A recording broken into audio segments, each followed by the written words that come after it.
Textual Builder Supply is pleased to present you with this recording of the technical question that is listed in the title of this video. This call may be monitored and recorded for quality assurance.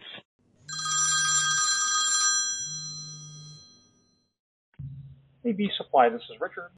Hi, Richard. How's it going? Good, and yourself? I'm actually calling off your email where you sent a quote for a power supply out in Colorado. Okay. You probably have 1,000 of them out there, right? So let me see if I can get your quote number. There it is, 230475. Okay. Yes, sir. All right. You sent me one before that was like for an SPX power supply, and I believe this one is the one that's needed for an MP1. And so, again, what happened on this door, we're the access control company on this project, and the storefront company was supplying the door opener and, all of that stuff. And so in the Kawneer data sheet, it calls for an MP1 or an SPX, but I believe all that's being powered is the latch retraction that came in the Kawneer panic exit device. Right. So when all that needs to be powered is that latch retraction, then this MP1, in your point of view, is all that would be needed, correct? Well, you would need the MP1 for the MEL, whether it be the RIM or the concealed vertical rod touchpad style. Yes, that is all you would need. Other than I believe it's an MEL components. And the MEL that's in there, the latch retraction, the MEL latch retraction that's in there has Lin electronics on it, but there was no it didn't look like there was any manufacturer or anything written on it. So that's what was tough about deciding what its data was. See, our power supply that's supplying other doors would touch it, but it's definitely not going to touch it. And I believe that's what the failure was initially, is our crew tried to power it with our life safety, and it just doesn't have the right juice. So now, it's not an amperage problem. Yeah, it's definitely an amperage problem. It's definitely not an amperage problem. Oh, it's not? It was 3.25 amps or 3.5 amps or something like that is what what your MP. Yep. The MP1 produces 1.5. That's way more than you need for an MEL. Okay. So what would make and I've seen these with QELs on Von Duprin too. Don't mix the terminology. Are we dealing with ELs or MELs? This is a Kawneer product, so I'm assuming that it's an MEL that came with the actual panic bar. So are there Kawneer panics that can be EL or MEL? Absolutely.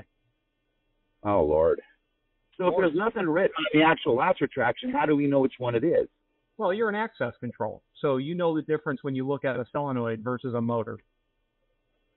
Yeah, I'll have to call our crew because I haven't physically seen it myself.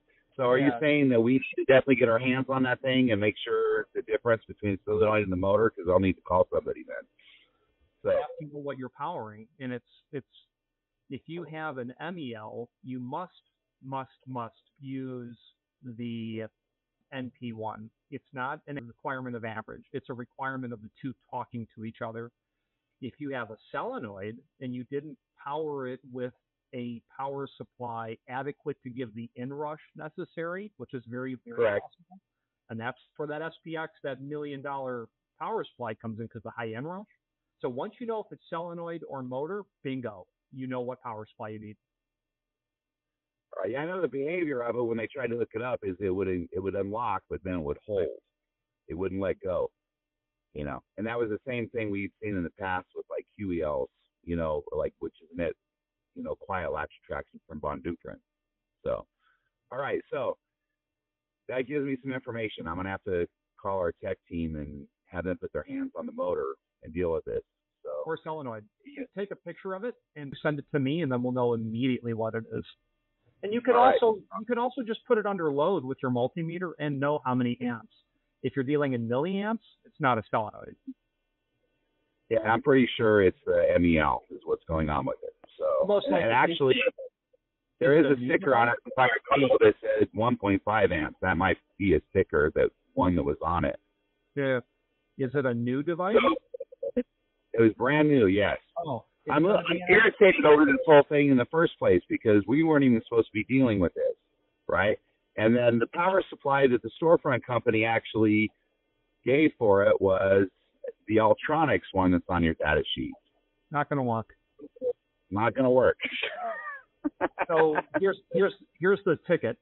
It has to be an MEL unless it's really old inventory because they discontinued the solenoids probably sometime COVID era, plus or minus. Yeah, this is a brand new installation that just happened like 2 weeks ago. Yeah. You still need to confirm, but if it's new stock, it's going to be a motor.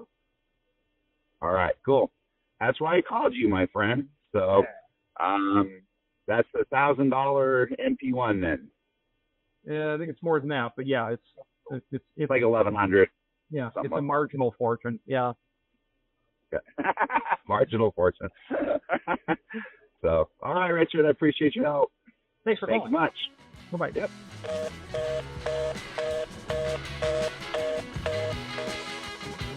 Architectural Builders Supply hopes you have enjoyed this program. Please click thumbs up, please subscribe, and maybe even send the video to someone that you know. Thank you.